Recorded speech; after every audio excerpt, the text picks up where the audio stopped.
All right. So my motor was just about 60 hours, and I decided to, well, I was getting a little bit of smoke in the startup, so I decided to break it down just to see what it is. Took the head off, checked the valves. The exhaust valves leaked a little bit. I sprayed some carb cleaner in the combustion chamber with the valves in, and I seen a little bit in the exhaust port, a little liquid come down. And I think I seen a teeny tiny bit maybe in the intake. So I broke it all down, cleaned it all out. I redid my porting, which I basically, when I did the original porting, I did it when I got the 212 kit. But the problem is that I got the 212 kit way faster than I anticipated, so I kind of rushed it at the end, and I didn't get to spend quite as much time as I really wanted to. Here goes the exhaust, and we have the intake. Didn't get to spend as much time as I wanted to, so I had to clean it all up, lap the valves, deck the head. Got everything like the way that I wanted it as far as the intake and exhaust goes. Looks all clean right there. Got rid of the humps.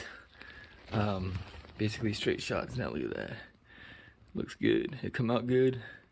I'm happy with it. So anyways, I did this. This is all done. I'm getting ready to put it back together right now. Since I had that apart, so the culprit for the oil, I believe, was the head gasket I reused. Now it was good for a while. This was the one I did when I first originally, this is a China head gasket, I believe. When I first originally did my breakdown for the port, and when I found the initial 190 damage at 16 hours, this was the head gasket that I got with the kit. No, not the kit, the gasket kit. Yes, the gasket kit. Anyways, I had used it. What did I use it for? Oh yeah, I used it and then I took it apart, the head apart, took it off to check everything. And that's when I relapped the valves for the second time. This would be the third time lapping the valves.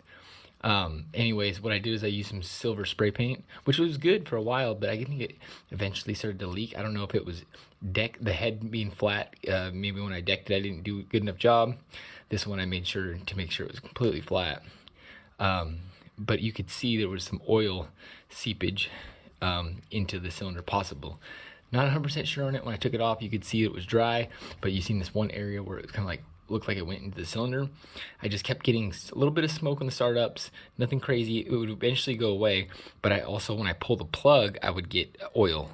Now, I'm not sure it's because if I helicoiled it, it kind of made like a little pocket. I don't know if you can see the helicoil here. You can see the little end of it right there, a little edge of it. But the helicoil is towards the end, and so right here where the plug screws in, basically the helicoil is recessed in there, so it has like a little pocket. Maybe that could trap oil. Not 100% sure how that works, or if it does do that, or if it's even a problem, but I just started noticing that, so I wanted to break it down and just double check everything. The piston looks great. The cylinder, shit, I wish I could take this out to show you. The cylinder was a little bit, what do you call it? What's the term for it? Glazed, like a touch, you know what I mean? But the cross hatching, I redid the cross hatching with just a Scotch-Brite pad, or cleaned it out, you know what I mean? That's what because this is coated like in a Nicocel coating, so I lightly WD-40 and Scotch-Brited it, and they just popped right out.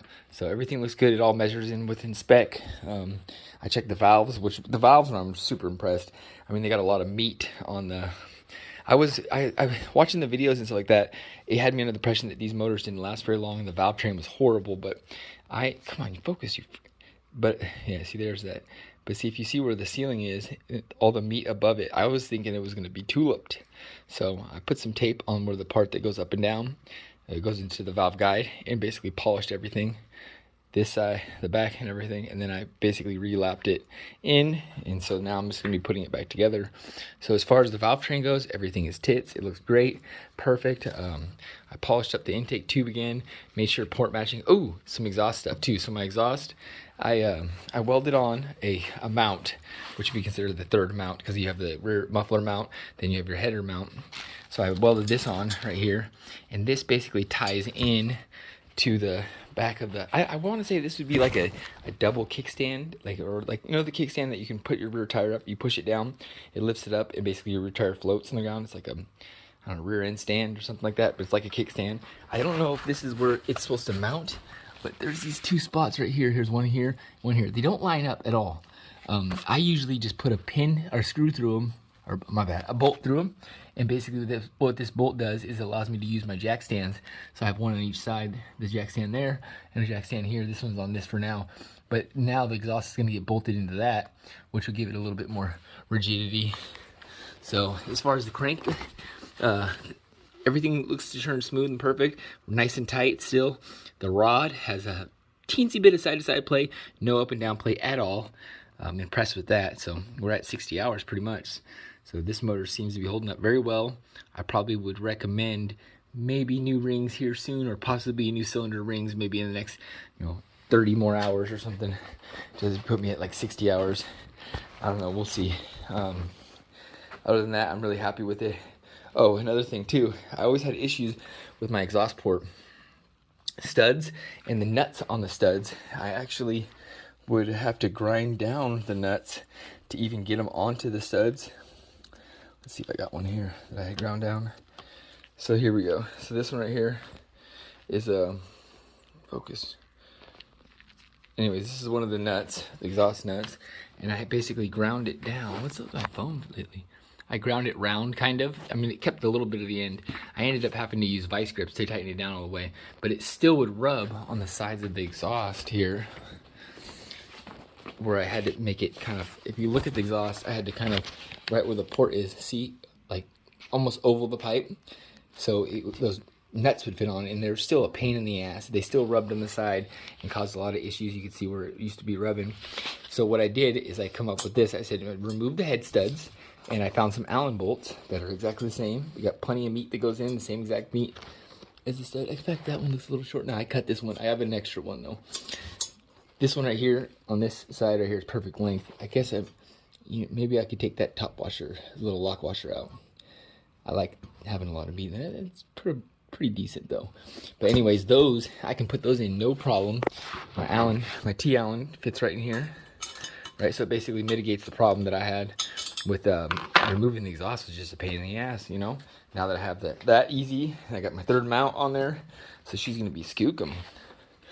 Yeah, so I'm just meticulously going back and putting everything together. I had the piston out, I cleaned it all up, checked everything, put it all back in, but really no scoring at all. Nothing in the cylinder. You got a little tiny bit.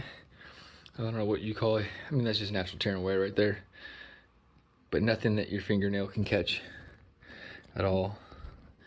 So, oh, another thing too. So the clip, when I removed the piston, right, the retainer clip, check this out. So the retainer clip, the gap, right, the gap of the retainer clip, the gap of the retainer clip was literally in the freaking groove, which is a no-no. And I didn't put it like that. When I first installed it on the engine, you want the gap at the top or the bottom. That way the piston movement is up and down. If the gap's right there at, let's say, 3 o'clock or 9 o'clock, right? The actual movement, the force of the piston going up and down could compress that clip, and it can possibly pop out and cause a world of hurt. I mean, it would probably destroy the engine. So, but it's crazy because I didn't do that. I didn't have it set like that. I set it at the top or the bottom. I'm not sure what I did, but you want it at the top or the bottom. That way when it squishes the ring, it kind of just makes the ring fatter. It gets tighter in there. So that's kind of odd. Those things are tight in there too. So I don't know. I'm debating whether I should replace the base gasket or not. This one came off pretty good. It hasn't been an issue last time. I might put some RTV on it or some silicone, whatever the Yama Bond or the black stuff. We'll see. It does call for, well, it's not that it does call for, but in the these stupid gloves, I can't get it. In the when I broke it down originally, I seen that they put a little bit of that silicone or RTV and stuff on this area right here, so you could see the residue. Now what it is it's for where the cases are split. It basically fills in that. So you're basically right here, up here where the cases meet together. It's RTV for that. Same at the bottom here. So that's why they did it, I believe. So I don't think it's gonna hurt it. We'll see. Probably best if I just change it.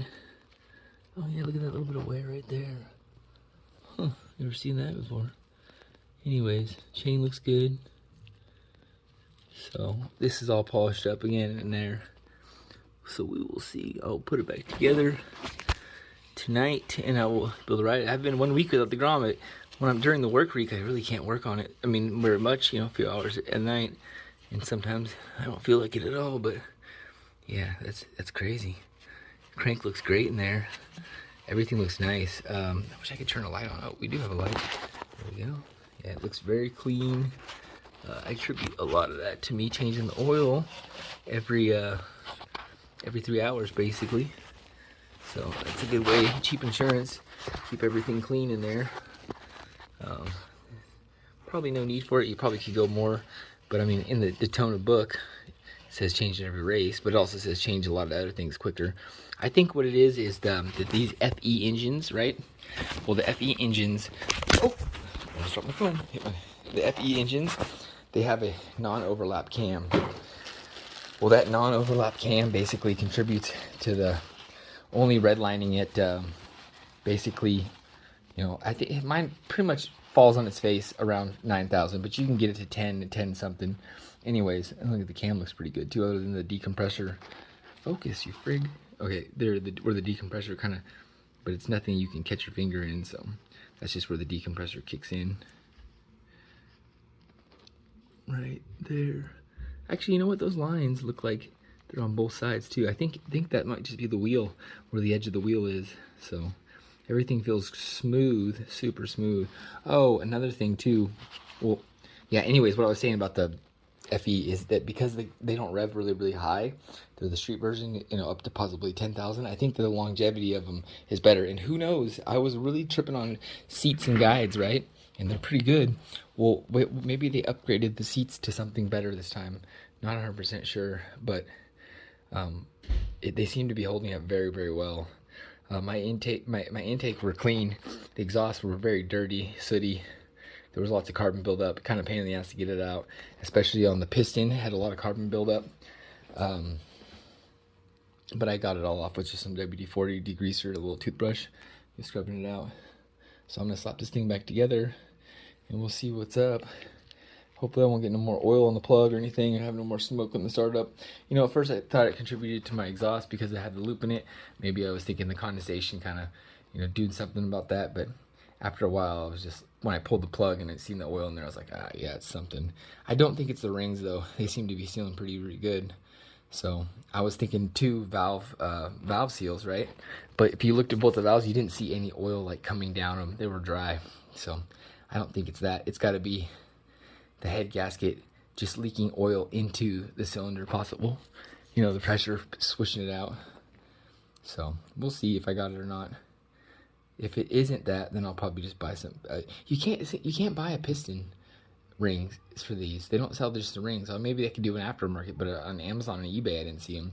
eBay is where I got the cylinder. So I mean, it's so cheap. You know, $200, $300. I might just buy another cylinder. So I do have that 190 cylinder that I got from Ridernomics too, so I can always put it down. But I can't see myself going down. You know, once you get the power, you don't want to take it away. I don't know. So who knows? Maybe it'll rev better. We will see, because it's not a square engine anymore now. Now it's what is it called? Well, it's off square because the piston's 66 millimeters and the stroke is 62. So we'll see. Anyways, fun times. Later. All right, I figured I was doing you guys a disservice by not showing you the piston, so I popped it out real quick. So here's the piston. Got a little bit of that ceramic coating wore off right there, right? Absolutely no blow-by at all. The rings are nice and unstuck. Here's the leftover of the carbon. It was completely caked on there, man. Here's the skirts, which they look pretty freaking good enough, you know, to reuse it. Another thing, I mean, it's got what, 30 hours on it. I mean, 50 hours total motor, valve train, all that stuff. But this I got it at 16 hours, so 16 minus, we're looking like 35-ish around there. So definitely durable motors, really nice. Cylinder, here we go. If you can see if I can get some flash going here. Yeah, you can see the honing. That was the stock honing, right in there. And then you can see where it goes down, where I honed it. Well, I didn't hone it, but oh yeah, look, it's dirty in there too. I need to clean it out. Wipe it out again. It looks like dust. But anyways, you see the cross hatching. A little bit of not scarring, but I would say, I don't know, scraping or something. But overall, look at the cross hatching. Looks great, so we'll be all right. Nice coating. Clean this up. Oh, I polished the fins too. Check that out. I ground those down and polished them up. Yeah, I just like that look. It looks cool, I think. And then over here, where I had cut it with the Sawzall, because this is actually an F something FLX cylinder head, I basically cleaned that up real nice, made it look all good, you know. So I'll be wiping down the cylinder again before I reinstall everything. I want everything to be super clean. That's the name of the game here. So yeah, you can check out with the flash. You have a little bit of intake exhaust. There's the that's exhaust. Look at, dude. If you look at your stock exhaust, like this bend right here is so brutal. Like it's got to go around. I basically made it as straight as possible. Took that edge off too, where basically where the old exhaust go in there, you can see the line, the previous line of it, but I rounded it out a little bit. Basically that was where the old exhaust connects to it. They would slide into there, but now we're doing a flange face mate, so it's a little bit better. There's the, you can see the almost like the satin, the dull flat look. That's going to be your sealing your seat. So that's where I ground them in. Yeah, you can see my helicoil really good there. There's the helicoil for me stripping it out. Yeah, you can see too a little bit of oil I dropped in there, because when you wash this with water, you want to hurry up and oil as fast as you can those valve guides, because they will rust really quick. So got everything all looking good. So we're just getting ready. Here's a nice close up of the valve. Let's see here. You see all that meat on the end after the valve seat? That's what I'm talking about. That's pretty cool. I was thinking this would be tulipped. So we're looking great. These have got a lot of life left in them. Dairy Queen. Anyways, peace. Got a workshop bench table here. I just makeshift real quick to work on this engine. All right, here's a couple pics. That's the intake. We have the exhaust here, the porting I did. Another picture of the intake, and then a new way of mounting my exhaust with those Allen bolts.